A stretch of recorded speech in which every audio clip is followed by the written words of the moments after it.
செங்கோட்டையில் நகராட்சி கூட்டத்தை நடத்தாமல் திமுக நகர்மன்ற தலைவர் பாதியில் வெளியேறிய நிலையில் அதிமுக கவுன்சிலர் அவரை தடுத்து நிறுத்தி வாக்குவாதத்தில் ஈடுபட்டார். செங்கோட்டை நகராட்சி கூட்டம் திமுக நகர்மன்ற தலைவர் ராமலட்சுமி தலைமையில் தொடங்கியது. கூட்டம் தொடங்குவதற்கு முன்பே மினிட் புத்தகத்தில் கையெழுத்திடுமாறு கவுன்சிலர்களிடம் நகர்மன்ற தலைவர் வலியுறுத்தியுள்ளார். இதற்கு எதிர்ப்பு தெரிவித்த அதிமுக கவுன்சிலர்கள் தங்கள் வார்டுகளுக்கு அடிப்படை வசதிகள் எதுவும் செய்து தரப்படவில்லை என்றும் அது குறித்து விவாதம் செய்த பின்னர் தான் கையெழுத்து இடுவோம் என்றும் தெரிவித்துள்ளனர்.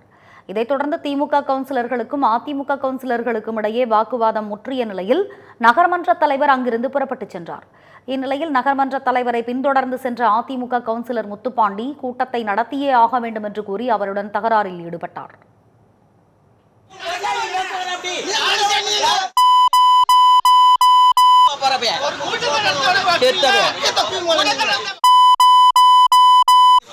மனுஷன் உயிருக்கு சேலை கட்டிட்டு அலையுதல்ல நீ